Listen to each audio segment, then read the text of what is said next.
Welcome to the Underground, the Steel City Underground, a Pittsburgh Steelers podcast made by fans like you, for fans like you.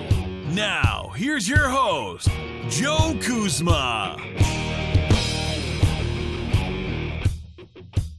Hello, everyone, and welcome to another edition of the Steel City Underground podcast. I am your host, Joe Kuzma, and before I get to today's show and introduce my co-host, I wanted to list a retraction to the show I did the other day with Steel City Reports' Nathaniel Bodner. I'd actually botched SteelCityBlitz.com's Ben Anderson contacting me and letting me know that I got his statistic wrong, and I had a feeling that I did. I read it on Twitter or Facebook, and Ben Anderson, if you don't already follow him at Ben Anderson58 on Twitter or SteelCityBlitz.com, where he works with Steel Dad. They have a very good website full of Steelers content there. Kind enough to send me a message. First off, Domina Peko. This was the one I was trying to think of. And I think I said something like he only had a couple of wins against the Steelers. He's actually only had 6. But over a 10-year career, that's 6 wins in 21 games against the Pittsburgh Steelers over 10 years. If you're a sports bettor, a betting person, man or woman, betting man or betting person, or betting woman, betting lady, then you're going to want to put your money on the Pittsburgh Steelers beating Domina 2-1. Yeah, I'd be upset if I was him too. Also, Ben, and sometimes we clash minds, but Ben, thank you for listening to the last show and adding this since you weren't able to join us the other day.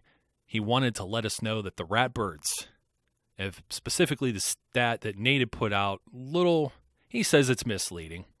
And I tend to agree with you, Ben. The Steelers are 10-3 overall, regular season and in the playoffs versus the Ravens over the past 10 years. But it's the last 6 games that have been the thorn in our side. We hate to mention it. We're talking about rivalries. This was the thing that really stuck like a thorn in your side. You don't feel good about going 1-5 against them in the past 6 games. In the past 5 years, 3-8. And Ben wanted to let us know that they seem to have Big Ben's number in particular, with only one real big game against them the past 3 seasons. Of course, over the last 10 years, the Steelers, as we had mentioned, having to have different fill-in quarterbacks such as Byron Leftwich and Charlie Batch, and then, of course, last year with Michael Vick. So the Steelers have had a bad batch of luck against who's supposed to be their rivals. Of course, when those Ratbirds have their own backup quarterback, the Steelers have their own woes as well. So thank you to SteelCityBlitz.com's Ben Anderson. Thank you for sending that to me, Ben, and hope to have you on the show soon. But today, joining me, co-host and SteelCityUnderground.com contributor, Mr. Steelers Grind himself, Eric Herrmann. Eric, how are you today? I'm good, Joe. I'm glad to finally be back after a little over a month after this article got published. Yeah, finally part 2 of our off-season way too early Steelers predictions. It's almost not too early now with training camp right around the corner, but offensive predictions that we made. We had a roster bubble player who was just released by the Pittsburgh Steelers, tight end Matt Spaeth. So I think we hit the nail on the head, at least with that, and at least we got that show done before that news. So we're finally back together for part 2 that I had promised practically a month ago. Like you said, we're here today with the dual opinions version of the way too early Steelers predictions, the defense edition. And today we're going to be talking about, some of the cover guy that's on this particular article was Shamarko Thomas, but we're going to start with the biggest addition to the Steelers defense in 2016. I'm going to go with this one to start off here, Eric. And as I said, I thought that Artie Burns might get on the field first. But my guy, and I think it's just because I love the small college players, I think his nickname's the Gravedigger. They gave it to him. Javon Hargrave, not Hargraves. That was the corner that we were looking at. We have some people out there that want to call him Hargraves and make his name plural. But this guy was a monster from South Carolina State. A lot of people, a lot of scouts saying that he had Division I talent. And I think it's very promising that if a guy had Division I talent, but for multiple reasons he had to play at a smaller school like a 1AA school or FCS, the championship division or whatever I'm not even sure what they call these college football things now with the playoff and the power conferences and everything else. I'm more an NFL guy myself, but Javon Hargrave, small school, just totally dominant. And I think one of the things is when you talk about John Mitchell, the Steelers assistant coach, I was talking about the coaching staffs not too long ago in an article over at steelcityunderground.com. This guy is also the defensive line coach. He's been doing it for over 30 years. He said that Hargrave can play anywhere along the line. So he's going to be spelling Cam Hayward and Stephon Tuitt. I think he's going to get a lot of time on the field as a defensive end. Steelers play a lot of hybrid where they're only using maybe 2 down linemen. Sometimes they throw 4 out there. So he's going to be sandwiched between Big Dan McCullers as well. He's going to have multiple opportunities to get on the field. This isn't a guy like where we were originally predicting like an Andrew Billings to get drafted several months ago where you're just going to plug him in as nose tackle and have to pull him off the field on 3rd down. No, this is where I remember the San Diego Chargers game where you saw all our big guys on the line like Tuitt just profusely sweating. These guys are going to be able to get a little bit of a breather. That's going to be a major problem for other defenses, and if Hargrave could live up to his billing, not Billings, like the guy I actually thought we were going to draft, but I think Hargrave is a 3rd-round pick, is going to be a phenomenal value and an impact player this year on the defense. Eric, who's your biggest addition for 2016? Well, before I say my pick, I did a quick Google, and he got the name Gravedigger because his teammates called him Grave. And during a game, he smacked the quarterback, knocked him back a few yards, and when he got back to the sideline, his defensive coordinator called him Gravedigger. So just a little tangent right there for you. Yeah, I like it. I think that's like probably one of the coolest nicknames like you could give a football player on the defensive side of the ball. I mean, Gravedigger probably doesn't work too well. Like, probably you don't want to call somebody Megatron as a defensive lineman either. So, yeah, that's pretty. Hey, we had Big Snack, so Big Snack, Big Snack, and yeah, there was Big Snack, and I'm trying to think what they were trying to call like Bigger Snack maybe for Dan McCullers. And you know what? We don't know what Big Dan's going to do yet, but. Yeah. Who you got for your defensive addition? Anyway, yeah, I got Sean Davis. He's my guy. And he's was kind of strange for me because when doing, like, I do so much research, even though I don't like watch film. I kind of just I try to do as much research as I can by reading articles and looking at scouting reports. But Sean Davis really wasn't on my radar because people weren't clear. Is he going to be cornerback? Is he going to be safety? And I think he's going to do really well for the Steelers. He's that versatility that the Steelers, as of recent years, just love. Because we've heard he can play the slot cornerback, he can play safety, and there's a really good chance we're going to use him in dime a lot because that's a formation we end up using a lot towards the end of the season. And we tend to use that with Robert Golden and Will Allen. But now that we have Sean Davis and Robert Golden, that makes a lot more of an athletic duo. So I think that just brings a lot more possibilities on this defense. Yeah, absolutely. And without a doubt, at least during the OTAs, they were working out Sean Davis as a safety. And like you said, the versatility is a big thing that me and you really preach whenever we're writing articles or we're here on the podcast. Of course, with Matt Spaeth getting released, we were talking about the versatility of David Johnson and how they kept Will Johnson last year, who could play fullback and a tight end as well, plus special teams being a really big deal. So I think Sean Davis is one of those players that can do it all. I saw that with Robert Golden some as well, where they brought that extra defensive back that I guess you want to say a third safety, but I don't know. Golden's just kind of roaming around like wherever out there. So it's a very interesting style of hybrid player or defense that Keith Butler was maybe experimenting with. We saw it mostly against the Denver Broncos in both of those games. We didn't see it much any other time except maybe a little bit later at the year. I mean, of course, they didn't really have to use that type of defense and that alignment against like the Cleveland Browns. I mean, that was unnecessary. But when you're dealing with the number of wide receivers and like a Peyton Manning and a guy that's,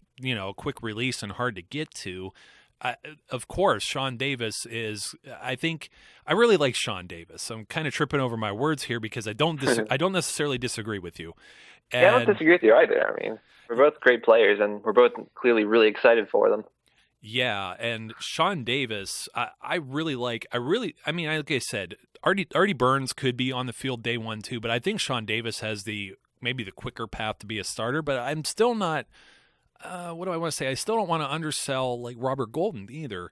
So it's very difficult. There's so many, unlike the offensive edition of this show that we did, it's very difficult to just pick out like there it was just, okay, Ladarius Green, because there weren't any major like acquisitions on the offensive side of the ball versus the defensive side of the ball. They drafted all but 2 draft picks were defensive players, and they're just overhauling the whole thing. So it's very you have so many names that you could pick from here. It's almost unfair. I want to say the whole draft class because I like everybody that were. And I'm trying to pick up here. I'm looking up the stats for the Gravedigger, and his freshman. He played 4 years in college, and as a freshman, he had 45 tackles and 4.5 tackles for a loss. And so that was good enough to be a freshman All-American. The following season, he had 12.5 tackles for a loss and 3.5 sacks. It was his junior season that he tied an FCS record with a total of 6 sacks in one game. He finished third among the FCS with 16 sacks as a junior and was voted as an AP All-American. As a senior, now mind you, that's mind-blowing, but this guy is playing nose tackle. Yeah, like 6.5 sacks. That's batted numbers right there. I mean, 6 in a game, 6 in 1, 16 an entire year as a nose tackle, and then he comes and he has 6 solo tackles, 4.5 of those tackles for losses, and 2.5 sacks in one game in 2015. Mm-hmm. And he just keeps racking it up. So he finishes the season. I'm looking at all these different numbers, and it's like season high, this many sacks and this many tackles for loss. So he ends up, that's how he starts, 45 solo tackles, 59 total, 22 for a loss, 13.5 sacks, and 2 forced fumbles. And of course, named an AP All-American for a second consecutive season. It is just, it's unbelievable. 6'1", 309. I mean, the guy, and he repped the bench press 29 times too. So he's a beast. I don't know how else to say it, and I'm very excited to see where and what happens with not only just him but Artie Burns and Sean Davis. These are all, well, we're going to talk about these guys a little bit more, but we are moving on to the overachiever category, and I'm going to ask you to take this one first. Who will rise above the level expected of them on the Steelers defense? Okay, well, mine's kind of funny because it kind of goes along with your Lamar Woodley podcast from the other day, as my guy is Anthony Chickillo. And this pick, this is really just purely speculative on my point, because I kind of went with my gut. Because Anthony Chickillo, he actually impressed the coaching staff last year by saying he was in the best shape of his life and that he was really understanding, and that I remember reading reports that at times in training camp he impressed more than Bud Dupree. Like, people would say, like, oh, when you look at these two guys, you think Chickillo's the first-round draft pick. And considering this linebacker core we got Arthur Moats and James Harrison. Both are old. James Harrison's an old guy, but Arthur Moats isn't too old. But I wouldn't be surprised if any of them, or even Jarvis Jones or Bud Dupree, got injured at one point, because injuries are just part of the game. They're going to happen, and we're just really fortunate that all those guys are pretty healthy last year. But I could just definitely see if one of those guys get hurt, they're going to insert Chickillo into the rotation like they did last year when Harrison had to sit out a game. And I think he could just impress, not necessarily racking up sacks or just getting tackle after tackle, but playing solid football, playing his assignments, holding the edge. And I think he'll impress next year. And he could eventually turn into like a rotation guy like Moats is now. Yeah, and I don't disagree with that. I'm warming up more and more and more to Anthony Chiquillo, and when I'm looking down the Steelers' schedule here, and I'm looking at some of these teams that they're going to end up playing, a lot of people are worried about. I'm looking at the latter half of the year in case there's any type of injuries. You go into mid-November. Now, they're going to play the Dallas Cowboys, who have an excellent offensive line. But right now, and this is all on paper, and this is why it's called way too early predictions, because they're going to play the Cleveland Browns, who they just lost Alex Mack, their top center.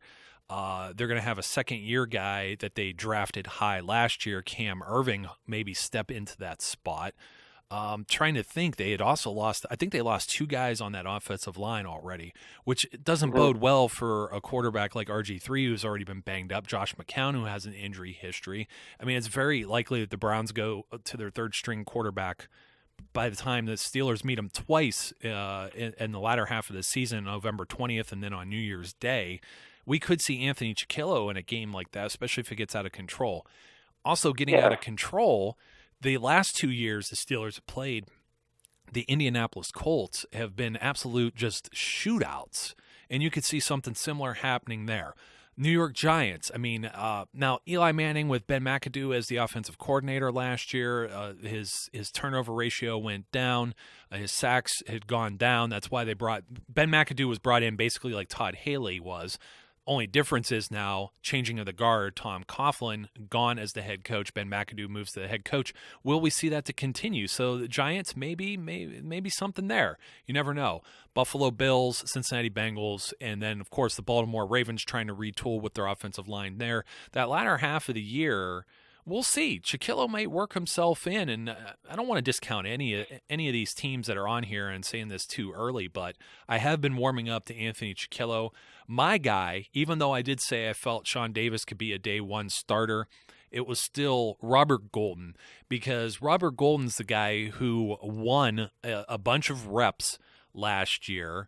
He comes in as just the special teams captain, and now he's been rewarded with a 3-year contract. And whether that's to provide quality veteran depth, if Davis can't, let's put it this way, Shamarko Thomas is one of the guys we're going to be talking about on this, and he has failed to live up to any type of expectation. So if Sean Davis ends up being a dud, Robert Golden is there hopefully to pick up any of the slack. But my prediction is we start this season right out the gate with Robert Golden as a starter, and Sean Davis is going to be a bystander or fill-in, maybe in those hybrid nickel and dime type defenses where he's the extra defensive back. Like you said, hybrid players and versatility, a very big deal on both sides of the football for the Pittsburgh Steelers. So Robert Golden's another one of these guys that can kind of do it all. You're probably going to see him all over the field this season.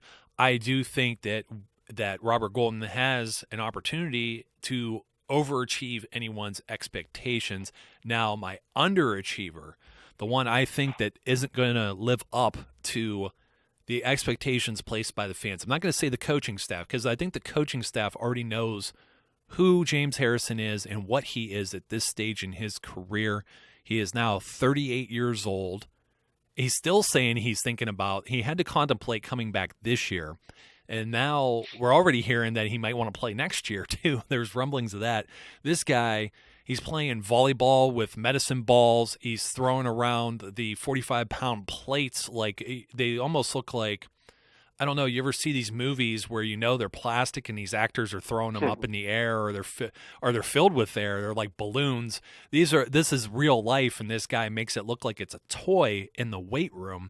It is just unbelievable. But just the fact, like you said, he's in a timeshare, he's in a rotation with Jarvis Jones and Arthur Moats and Bud Dupree. And if this coaching staff feels that they want to get Anthony Chiquillo on the field as well, James Harrison just will not have as much time on the field. And maybe they'll be conservative and kind of save him as the season goes on. And we saw that last year where he got more and more playing time as the season went on. And of course, they leaned heavily on him throughout the playoffs.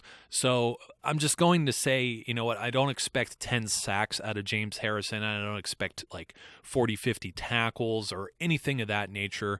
In fact, I'm not sure I expect that out of any of the outside linebackers just because the Steelers are just rotating bodies in and keeping them fresh. And that might just be Keith Butler's kind of MO and his stamp on this defense as well, is just rotating guys in and having sub packages to keep them fresh for pass rush situations, which, hey, you know, that's a sound strategy if you ask me.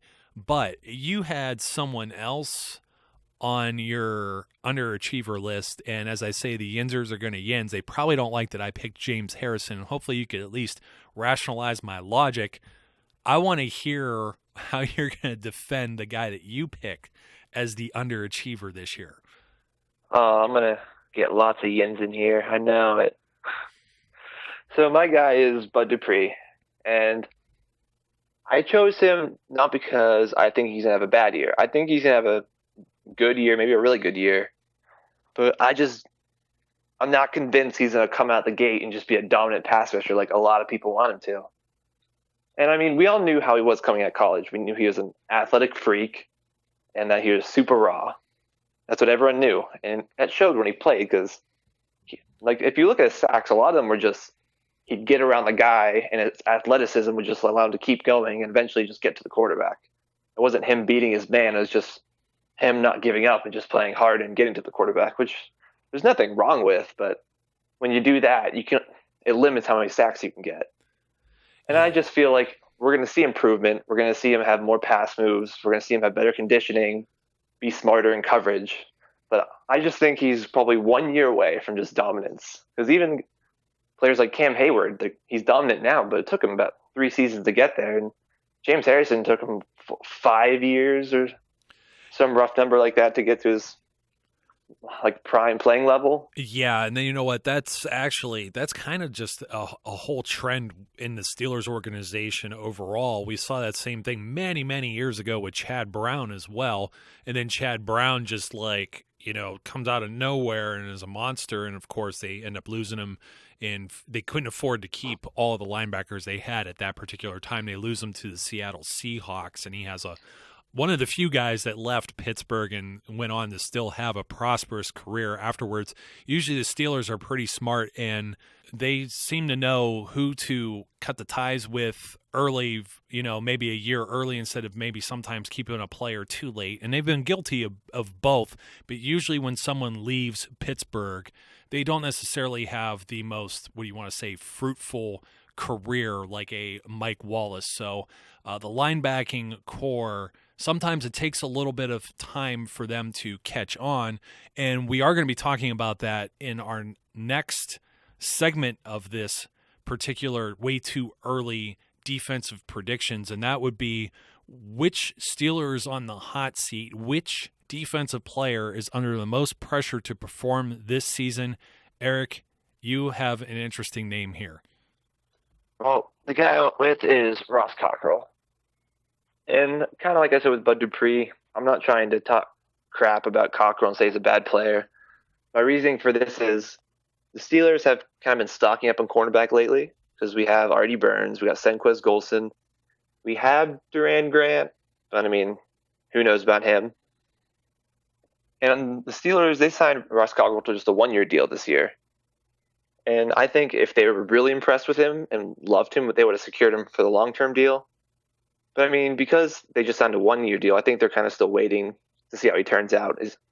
Will like a year in their system and an offseason with the team help him to improve a lot? Or has he kind of plateaued with his playing ability? And he did play really well in 2015. For a guy who came into the team and had like 1 week, 2 weeks to learn the playbook, and he was already starting games, he played really well. So I am looking forward to seeing how he plays this year. Yeah, he came off of, he was one of the final cuts of the Buffalo Bills. He came off of waivers to the Steelers, who then made room.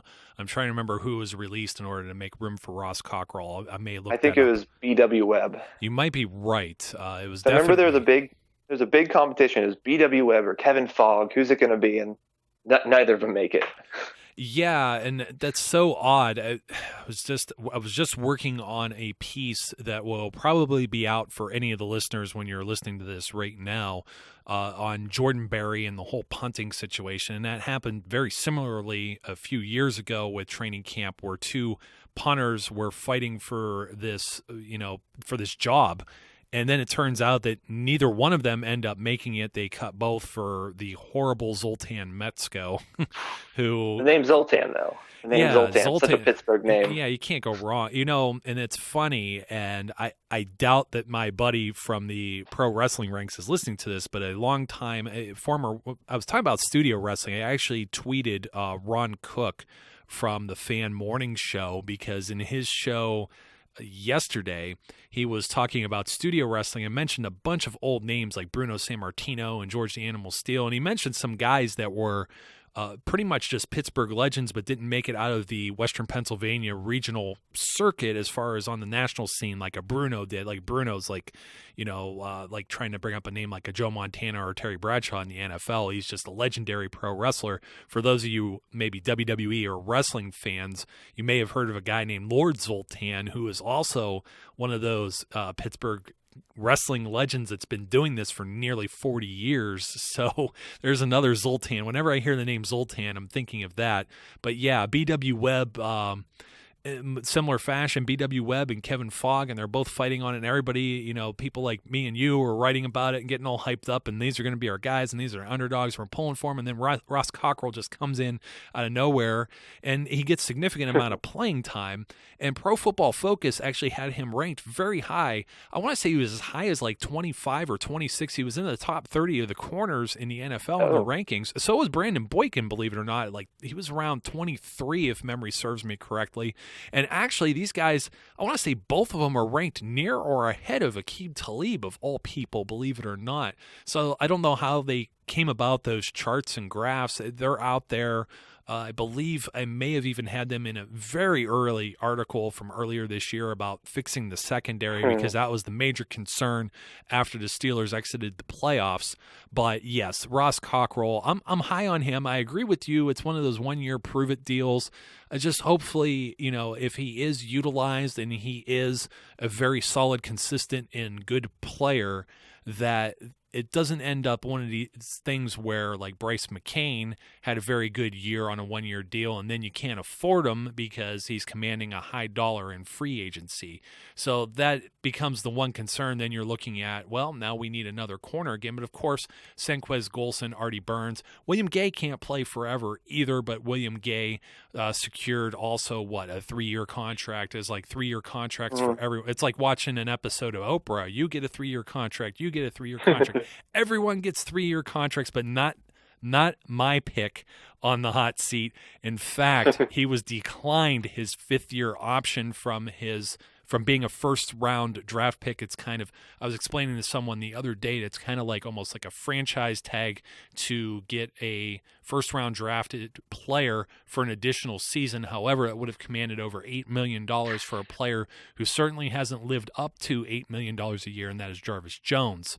And it was funny because I didn't want to mention this during your Bud Dupree segment, but in much the same way, a lot of people are hoping that the lights turn on for Jarvis here in this 5th year, much like Chad Brown and some of those guys that you had mentioned as well, James Harrison, even the edge guys or the defensive ends, I should say, like Cam Hayward, in all fairness, didn't get a whole lot of playing time, and they were still trying to like squeeze like blood out of a penny with Ziggy Hood, and that just wasn't working. And then when Cam it was like that one point during that season several years ago, they just said, well, let's screw it. Let's just start putting guys out there. And they did that with like Jason Worlds. And I think the Steelers learned a lesson that they're not just going to like, from Lamar Woodley, who's been mentioned way more times than I ever thought he would be in the last week. And you know what? I'm going to hold that thought for 1 second because we were talking about Matt Spaeth, and you know this because I showed it to you, and Wesley Saunders was at the Southside Complex about a month ago, and now, of course, with Matt Spaeth getting released, Wesley Saunders' name, a former tight end with the Pittsburgh Steelers and then the Indianapolis Colts as well, his name pops back up, and he ends up like retweeting and then liking something. I said, Wesley, don't give me any type of ideas, because he's getting mentioned right now, even though it's the defensive thing. I'm like, hey, don't give me any type of ideas here, because I'll be accused of yinsing. So just like, but I think the Steelers have learned, at least, unfortunately for Wesley Saunders, he's not going to get an $8 million a year contract. But the Steelers, I think, have wised up with getting burned on the LaMarr Woodley deal. And LaMarr Woodley deserved all that money. I'd said this on that specific podcast. The world was on fire. He was one of the best defenders in the entire NFL, and he got paid what he was deserved. And then all of a sudden, it's like he got the money and just, right down the drain, couldn't stay healthy. I think the health factors were more an issue with his performance. Maybe he was scared of getting hurt again. You never know. There's so many things that affect you on and off the field when you're trying to play. And then, of course, Jason Worlds, they transition tag him, pay him that money for the one season. Everybody's thinking he's going to go off into free agency, and he retires, and he kind of leaves the team high and dry with the outside linebacker situation. So what I'm really hoping, and this was a question that was posed to me, I think it was on YouTube, and I do want to remind some of our listeners now, since I have a chance and it popped into my memory, that I started a hotline, a Steel City Underground hotline, and it's simply just a number that you call in, and you could leave a question, and we'll answer it on the air. So if we had a mailbag question right now, Eric, we could be playing it and could be listening to it and answering it right here on the air. They had asked what I thought about Jarvis Jones heading into next season, and if I thought he would be re-signed. And I said, I think the Steelers are trying to do here is, they know they can't afford $8 million and then try and get a long-term deal done with Le'Veon Bell, David DeCastro, and possibly even extend Antonio Brown. They got a lot of other housekeeping to do, so they're not going to spend $8 million. That would be foolish to give that type of money to Jarvis Jones right now. I could see Jarvis Jones returning, even if he is a very similar player to what he is now. He may even regress into a backup role, but he's a very solid run stopper. I do think if the right money is there for both sides, he may continue to be a Pittsburgh Steeler. Of course, he could be lights out. We're really hoping that the lights go on, but he's on the hot seat. He's under the most pressure of all of these defenders to perform. I don't even know that there's as much pressure on the rookies. There's not even as much pressure on Bud Dupree, and I think all the expectations have been tempered for most of these players because of how Jarvis Jones' career has gone so far. Jarvis Jones has been hurt. He hasn't been on the field. He was put on the designation of return a couple years ago. And then last year, it was just, not the strongest season for him whatsoever. I think, what did he have, like 1 or 2 sacks maybe? So something like that. Yeah. But, hey, I remember one of those sacks came versus the Bengals, and he forced the fumble. So at least they were worth it. Yeah, and we were talking, me and Nathaniel were talking the other day too, how Andy Dalton tried to tackle Stephon Tuitt and then broke his finger. So, I mean, yeah, it's just one of those things. And just looking at, we're talking about all these different tight ends and hybrids like David Johnson and Wesley Saunders, and then we're talking about Matt Spaeth. And Matt Spaeth and those guys, that was the whole roster bubble. And on the defensive end of the ball, I said here jokingly in the article that I thought Ross Ventrone would be on the roster bubble. Ross Ventrone may actually be more safe than a few other guys that are out there. I actually think for a guy who has been, I think released and re-signed 14 times this is actually backwards. It was 41 times. I want to say it might have been 14 just by the Steelers. The Patriots were releasing and cutting this guy every other week. He's only ever originally entered the league with the New England Patriots, and he's only ever played for them in the Pittsburgh Steelers. He makes a living off of just going on the practice squad, getting called back up, getting cut, going back to the practice squad. I don't know if he has like an apartment or if he's actually invested in property in, the greater Boston and Pittsburgh areas where he has like a home, and that's just his two places. I hate that, because I'd like this guy to earn a nice paycheck and not have to worry next week if he's on an NFL roster, but he's not my roster bubble guy, believe it or not. despite getting cut and re-signed so many times. And I think you have the same exact guy. We talked about him briefly, Shamarko Thomas. What do you think about Shamarko? See, Shamarko, it's just strange because when he was drafted, we were all excited about him. We got the next Troy Polamalu. He was a really sparky, aggressive guy. He can hit you. He even trained with Troy in the offseason. But last year, he got his opportunity to start, and he just did nothing with it. All he did was miss tackles, make mistakes on his assignments, and eventually he got benched for Will Allen. And I just don't know if there's a place for him on this roster anymore. Like, he's a great special teams player. We all know that. Yeah. But even, like, in his best area, he still makes mistakes. Yeah. Like, he'll get too close to a guy, get a penalty, or I think in that Denver game, I think it was the Denver game, we punted it. Shamarko kind of just sat in front of the ball, and then the receiver picked up the ball, ran in for a touchdown, and we were really lucky because there was a penalty because their guys walked onto the field, I think. What it was, his foot was barely out of bounds, and he had touched the ball, or the ball had touched him, and that made it a dead ball on the replay. That was the long, that was that long return that was nullified.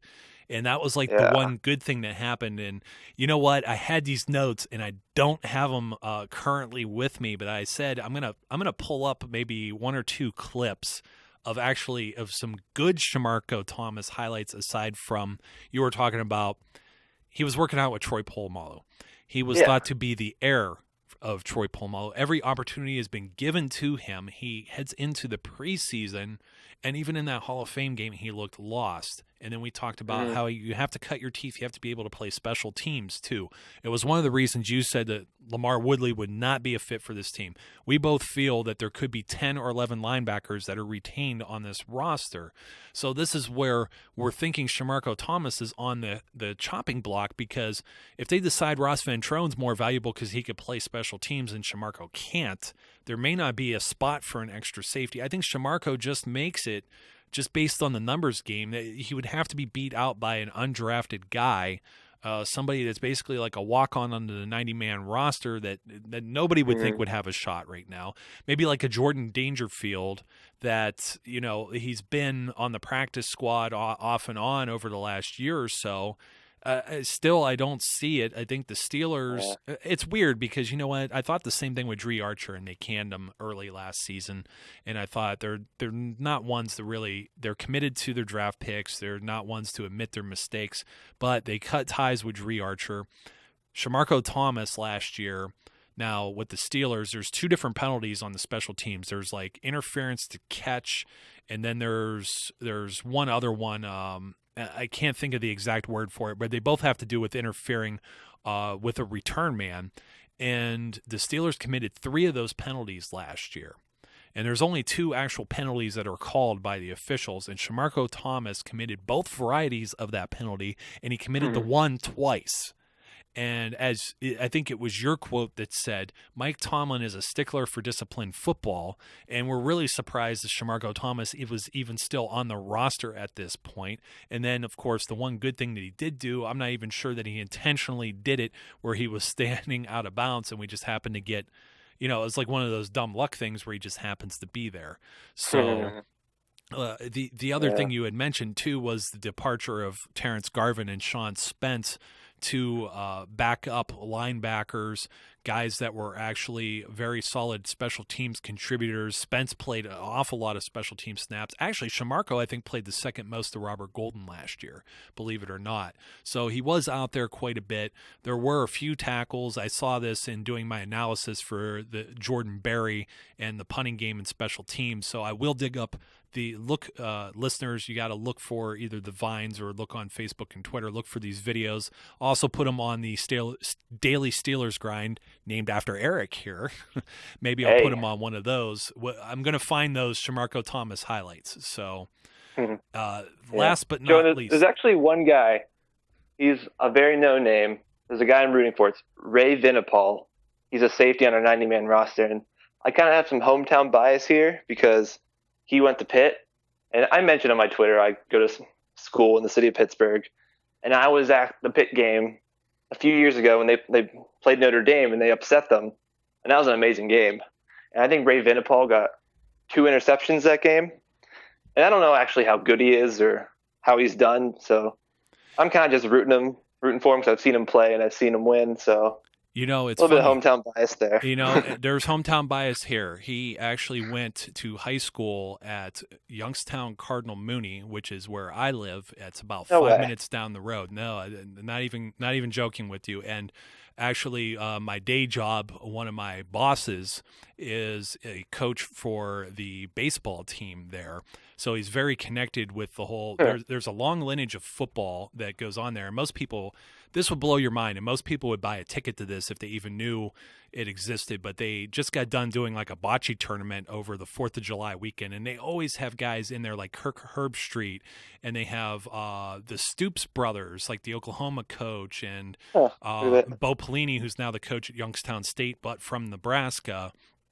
And it's wow. I mean, they just have all these guys come in. So there's that Ray Vinipal connection there because I was hearing about it and I said, oh, yeah, Camp Body. But now as you're bringing it up, this was the name that I told Nathaniel on the last show. I don't like mentioning guys that I feel are Camp Bodies. I just don't think it's fair. But you know what? It wouldn't be without the realm of plausibility here because there was another guy from Youngstown Cardinal Mooney, John Simon, who is now a Houston Texan. He was heavily featured on the Hard Knocks show last year and actually made quite an impact on that defense last season, just coming kind of out of nowhere. I believe he was another undrafted guy that was bouncing around. He may have even been, I want to say he may have started with the Ravens, in fact, and he was just bouncing around and ends up with the Texans, and he's stuck there, and now he's a contributor. So you just never know how this is going to happen. And, of course, Vinipal with the former state championship high school football team, and, of course, as you're saying, the hometown Pitt connection. Those aren't, he's come from a tradition of good programs. This isn't a guy that you necessarily want to sleep on. And if Shamarko Thomas is sleeping, he could lose his spot to an undrafted guy like this. I mean, nobody knew who James Harrison was coming from Kent State many, many, many, many years ago, bouncing around NFL Europe, maybe a stint or two with the Ravens, a stint or two with the Steelers, and finally the guy, he becomes a defensive MVP and has one of the most famous plays in Super Bowl history. And when you're looking for guys that are going to make that type of an impact, the X factor, Eric, I love your pick here. My pick is going to be contradictory to yours, but let's hear who you have first. My pick's not a big surprise for anyone. It's Stephon Tuitt.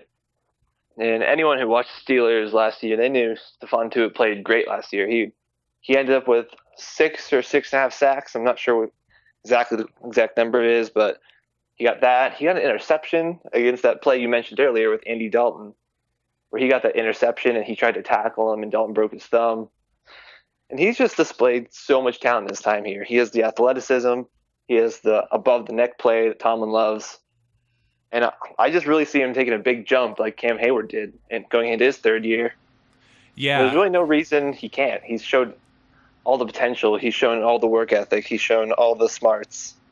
So I don't see, unless there's, God forbid, an injury, I think he's going to be a star next year. Yeah, absolutely. And I love Stephon Tuitt, but my pick obviously was contradictory to who you thought. Well, I know you weren't dogging him, but Bud Dupree, last year I felt 4 sacks, 17 total tackles. He started a lot stronger. I think as a second-year player, he's going to be utilized a lot more than he was the first year. And I also think the Steelers are committed more now than ever to get their young players on the field. The window of opportunity for Ben Roethlisberger with this team is just the window of opportunities getting smaller and smaller. So this is like, not to borrow a phrase from basketball and the Cleveland Cavaliers, this is all in. I think they're committed to getting this done and trying to get another Lombardi, if not 2, before Ben's career is over. So Bud Dupree is my X-Factor pick. And ladies and gentlemen, that pretty much wraps our way too early defensive predictions. I did mention the Steel City Underground hotline, but I didn't give you the number earlier. So if you were patiently waiting for that, it's 203-900-4 SCU, as in Steel City Underground, or all those numbers, 203-900-4728. Eric, you could follow him at Steelers Grind. We're constantly talking. Sometimes we're also talking to trolls. So I had a Cincinnati Bengals fan that jumped on and just wanted to try and be a bully today and kept saying that everything I was talking about was old history. But how can it be old history when the very last game that they played was the one where they lose to the Steelers? So that's just garbage. It's not the History Channel thing. And when I say that we have 6 rings and you guys haven't won a playoff game since 1991, like, come on, man. Come back. He's trying to tell me I need better material. He needs to come back when he gets any type of material. They haven't had material in over 25 years. So, but Eric, you have any closing thoughts for the listeners of the Steel City Underground podcast? Let's see. I'll list them off. 1, I can't wait for the season to start, because I never thought in 1 week I talked so much about Lamar Woodley and the number 3 tight end position. It's been the hottest topics this week, and when that happens, you know you're ready for football again. Yeah, absolutely. And of course, thank you for joining me. Hope to have you on again soon. I do want to talk about that number 3 tight end spot and the impact that Matt Spaeth had. Maybe we will wait and hold off at least until training camp. And we're talking about Wesley Saunders maybe perhaps being there, and the Steelers got this Tulsa tight end instead. So if Wesley Saunders was even remotely thought of by the front office, I don't know. They wouldn't have went and grabbed a guy from Tulsa. But anyways, ladies and gentlemen, as always, it's been fun. Eric, been fun to have you on. Until next time, be safe, be good, and I will catch you later. We would like to thank you for listening and remind our listeners to follow us on social media and our website, www.steelcityunderground.com.